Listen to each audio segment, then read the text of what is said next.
Hi everyone, I'm Denise and I'm back with another video. Today I've decided to make masks for little kiddos. And at the end of the video I'm going to have my little granddaughter come in and she's going to kind of model it for you. But I'm going to begin by measuring 9 by 6 because I made her one a few days ago and it was big for her. So I'm just going to make this one a little bit smaller. I'm just going to take my ruler and I'm going to measure 9 by 6. I think this is going to be a little bit more fitting for her face. She's a tiny little one. You'll be able to see her towards the end of the video.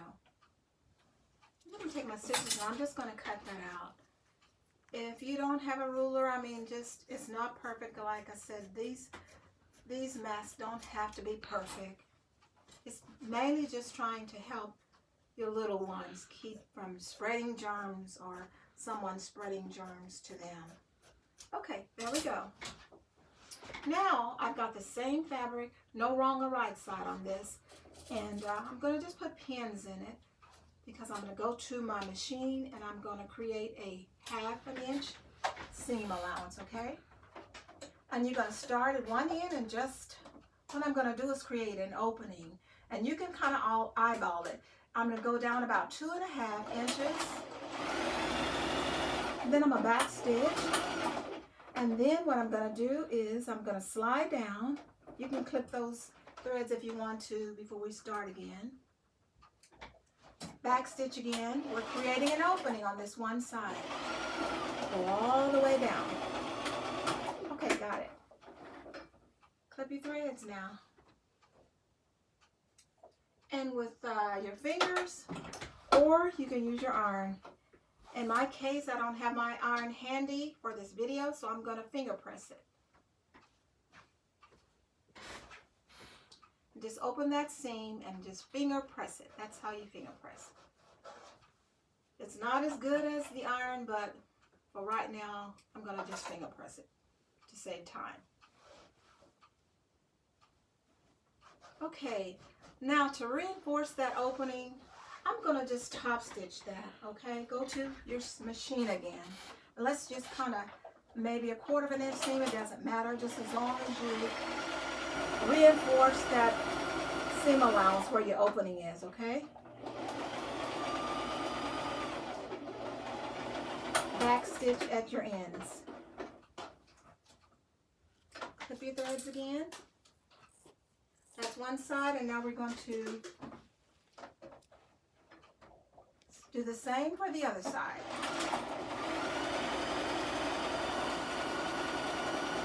It's just kind of going to keep that seam from fraying with the wear and tear. That's what that's for. Okay, now that we've done that, okay. What I'm going to do next is I'm going to, that 1/2 inch seam allowance, I'm just going to fold it up to that fold. See where that fold is? The reason I'm doing that is going to be a reason. You'll find out the reason later. To secure that in place, let's just go ahead and add 2 pins. And we're going to get rid of that excess fabric. And I know what you're thinking. You're probably thinking, she's wasting fabric, but it's okay. It's not the end of the world.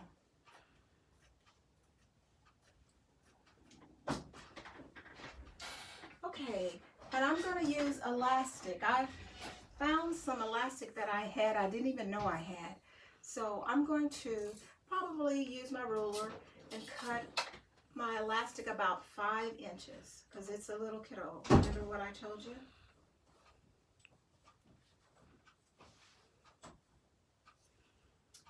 Five inches,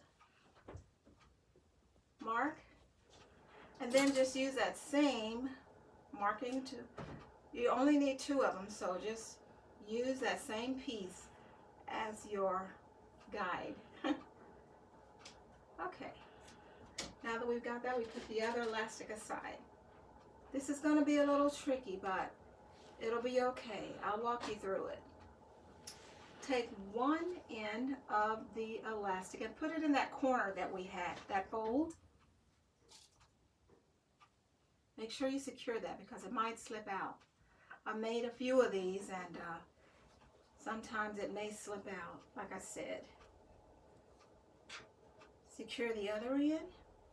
These are going to be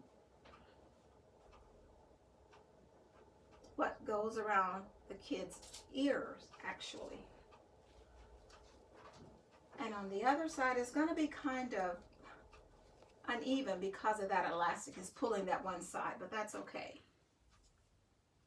I'm going to go ahead and put, you can move your pins for now, so it might be easier to put that elastic in there.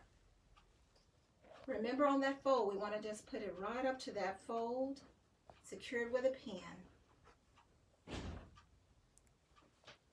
on both sides, okay?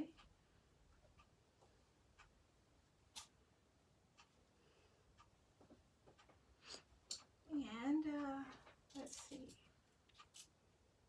There. Okay, go back to your machine. And probably another 1/2 inch seam allowance will be good. Sometimes I use 1/4 or 3/8 or 1/2 inch. It doesn't matter. Just for today, I'm going to use a 1/2 inch seam allowance. And remember to back stitch over that elastic to secure it in place. Stretch it out and move that elastic out of the way because you don't want to go over that other than reinforcing it in the corners, okay? Back stitch, remove your pin because you don't want to break the needle. Okay, now take it out. Let's see.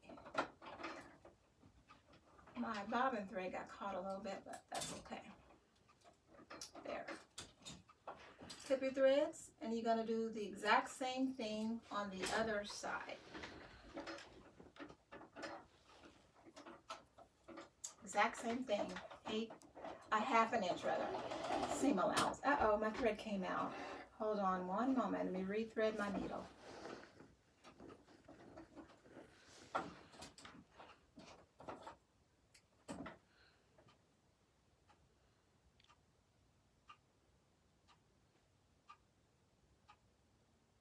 Let's see how good my eyes are. Get that in there.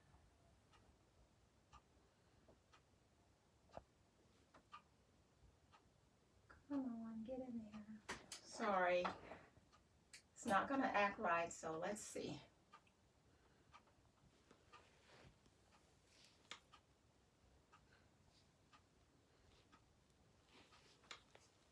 There we go. Thank you, Lord.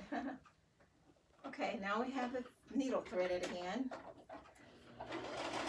Create that 1/2 inch seam allowance, once again removing your pins. And stretch that, reinforce it, and you sew all the way down. Until you get to the end of that elastic on the other side, we're going to reinforce that again. Continue on around with your 1/2 inch seam allowance because this is going to be the bottom of the mask.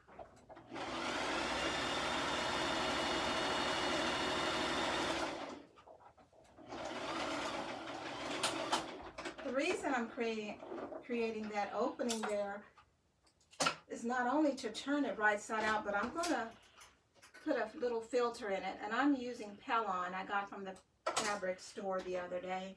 And I inquired as to what fabric I should use, and she said elastic or Pellon is what the ladies are using for these masks, and it seemed to work okay. So that's what I did. I bought some. Now we're going to take our opening that we created. We're going to turn it. I'm just going to poke that out with my fingers because I used my tweezers the other day, and it kind of poked a hole in it, but I don't want that to happen this time.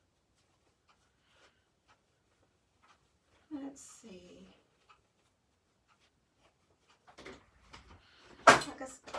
Like I said, I didn't have my iron handy.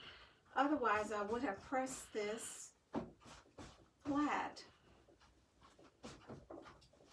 Let's just kind of finger press it for the time being, pretending that we don't own an iron. Okay. Creating our pleats, because this is going to be where the opening is. That's always going to be the back side of the mask for the kids. I'm just going to create 2 pleats maybe 1 inch total, 1/2 inch on the double, where you can see. See, that's a total of 1/2 and 1/2, which is 1 inch. And let's create another one. When you finish, you probably want to have about 3 inch in length before you stretch your mask out. Let me just try to measure that to see if we have at least 3 inches. This may be a little small, but it's just, yeah, it's about 3 inches. That's what I wanted. Like I said, I'm going to finger press it. Ouch, the pen got me. I'm going to finger press it for the time being. Okay. Now, we're going to go back and we're going to top stitch that. Top stitching our pleats down and everything else that we've created. And this will give you an opportunity to go back and reinforce your elastic as well when you're trying to stitch your pleats down, okay? Go on around, maybe 1/4 inch seam allowance, it doesn't matter. Remember, I told you this is not something that we are getting a prize for. It doesn't have to be perfect.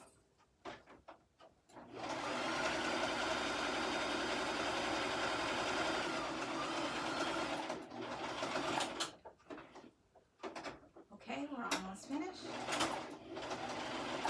Move out your pins. Almost finished. Reinforcing your elastic and we're finished. Now let's see. I'm going to call for Adeline. Adeline, do you want to come help Grandma? I'm going to have her try this on. Like I said, she's so tiny, isn't she cute? Say hi, Adeline. Okay, and your pleats, you always want to point them downward. Okay, let's try it on this time, Adeline. She's so pretty. Turn around. Let's see.